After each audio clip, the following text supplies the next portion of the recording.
Madam pregnant ఉమెన్‌లో పళ్ళ సమస్యలు వస్తే ఏం చేయాలి? అంటే ఆ టైంలో ఇలాంటి రూట్ కెనాల్స్ కానీ, లేకపోతే చిగుళ్ళ సమస్యలు కానీ మనం చూస్తూ ఉంటాం. తరచుగా వస్తూ ఉంటాయి. అవునండి. అలాంటి టైంలో అలాంటి ప్రాసెస్ చేయకూడదు అని అంటూ ఉంటారు కదా! హుహుహు. వాళ్ళు మరి ఏం చేయాలి? ప్రెగ్నెంట్ లేడీస్‌లో డైరెక్ట్ 9 మంత్స్ ఈ ప్రొసీజర్స్ చేయొచ్చు, ఈ ప్రొసీజర్స్ చేయొద్దు అనేది ఉండదండి. హ్మ్. ఓన్లీ థింగ్ ఈజ్ వాళ్ళ హెల్త్ ఇంప్లికేషన్ చూసుకోవాలి మనం. అంటే కొందరికి ప్రెగ్నెన్సీలోనే షుగర్ వస్తుంది. హ్మ్. డయాబెటిక్ ఉంటారు. హ్మ్. ప్రెగ్నెన్సీలో థైరాయిడ్ అటాక్ అవుతుంది వాళ్ళకి. హ్మ్. ఇట్లాంటి హెల్త్ ఇంప్లికేషన్స్ ఉన్నప్పుడు కొంచెం గైనకాలజిస్ట్ కన్సెంట్ పైన ప్రొసీజర్స్ చాలా చేసుకోవచ్చు. If okay. Not also any procedure చేసుకోవచ్చు. కాకపోతే ఎక్కువ ఫోర్స్ పెట్టేవి అంటే ఇన్ ద సెన్స్ ప్రెషర్ ఎక్కువ ఇచ్చే ప్రొసీజర్స్ ఉంటాయి కదా! హ్మ్. జ్ఞానదంతాలు తీయడము అట్లాంటి ప్రొసీజర్స్ మాత్రం చేసుకునేటప్పుడు చూసుకొని చేసుకోవాలి. అంటే అది లేట్ ఇప్పుడు 9థ్ మంత్‌లో, 8థ్ మంత్‌లో అట్లా క్యారీ చేయకుండా నియర్ అబౌట్ 5థ్ మంత్‌లో, 4థ్ మంత్‌లో అట్లా చేసుకోవడానికి తొందరగా చేయించుకుంటే హ్మ్. బావుంటది. కాకపోతే అది పెద్ద ఎమర్జెన్సీ కాదు కాబట్టి జనరల్లీ ఎనీ డెంటిస్ట్ డెలివరీ తర్వాతనే చేసుకోండి అని చెప్తారు. హ్మ్. కాకపోతే ప్రెగ్నెంట్ లేడీస్‌లో ఎక్కువొచ్చే ప్రాబ్లమ్స్ వచ్చేసి వాళ్ళకి హార్మోనల్ ఇంబాలెన్సెస్ ఉంటాయి గదా! అవును. బాడీ అవును. ప్రెగ్నెన్సీలో చాలా అప్స్ అండ్ డౌన్స్ ఉంటాయి కాబట్టి అప్పుడు వచ్చేవి వాళ్ళకి చిగుళ్ళు ఇన్ఫెక్షన్స్ ఎక్కువొస్తాయన్నమాట. హ్మ్. ఆ చిగుళ్ళు ఇన్ఫెక్షన్స్‌కి regular cleanings that can be done in any span of that like pregnancy period. హ్మ్. క్లీనింగ్స్ చేసుకోవచ్చు. తర్వాత ఫిల్లింగ్స్ ఏమైనా ఉంటాయి. అంటే రెస్టరేటివ్ ప్రొసీజర్స్ అంటాము. అంటే ఇంకా వదిలేస్తే గనక మళ్ళీ 9థ్ మంత్‌లో లేకపోతే ఇమ్మీడియేట్‌లీ ఆఫ్టర్ డెలివరీ లేకపోతే 8థ్ మంత్‌లో అట్లా వాళ్ళని ప్రెగ్నెన్సీలో సరిగ్గా తినకుండా అంటే బేబీ గ్రోత్ కూడా అడ్డుపడే విధంగా కూడా పుచ్చు నొప్పులు, పళ్ళు అవును. నొప్పులతోని వచ్చిన వాళ్ళు హ్మ్. ఉంటారనమాట. అంతవరకి వెళ్ళకుండా any initial procedure restorative procedure చేసుకోవచ్చండి any time of the pregnancy. Okay. కొంచెం డిలే అవుతున్న కొద్దీ ఎందుకు అవాయిడ్ చేస్తారు ఎనీ డెంటిస్ట్స్ కొంచెం ప్రీ టర్మ్ డెలివరీస్ ఏమన్నా అయ్యే హ్మ్. ఛాన్స్ ఉంటాయన్నమాట. రిస్క్ తీసుకోకు రిస్క్ తీసుకోకుండా ఉండడం కోసం.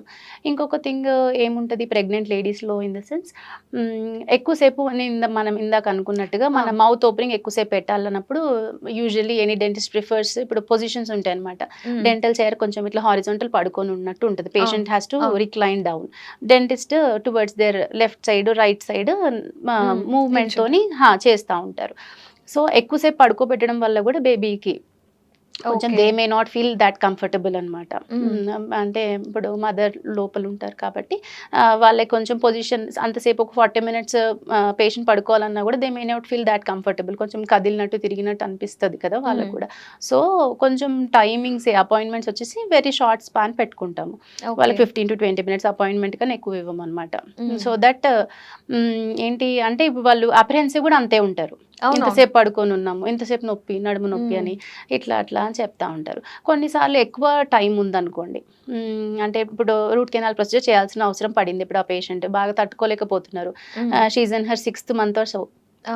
ఇన్ థాట్ అలాంటి కేస్ కండిషన్. అట్లాంటి కేసెస్‌లో చేస్తున్నప్పుడు కాసేపు ప్రొసీజర్ చేసి టువర్డ్స్ దర్ లెఫ్ట్ సైడ్ పడుకోబెడతాము. ఫస్ట్ హ్మ్. ప్రొసీజర్ చేసాక 15 మినిట్స్, 20 మినిట్స్ ప్రొసీజర్ చేసేస్తాము. రూట్ కెనాల్ ప్రొసీజర్స్ హ్మ్. అనుకోండి.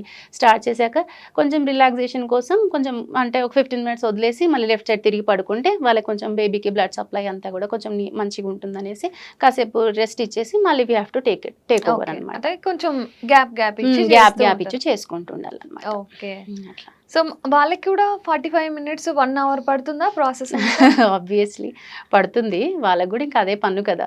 ఎండ్ ఆఫ్ ది డే అంతే టైం పడుతుంది. హ్మ్. మనం అనుకున్నట్టుగా ఇన్ఫెక్షన్స్ తక్కువున్నాయనుకోండి. హ్మ్. తక్కువున్నప్పుడు పడకపోవచ్చు. లేదంటే ఇంకెక్కువ టైమే పడతది. బికాజ్ వాళ్ళకి జ మ అంటే when they are not well only they are taking it up.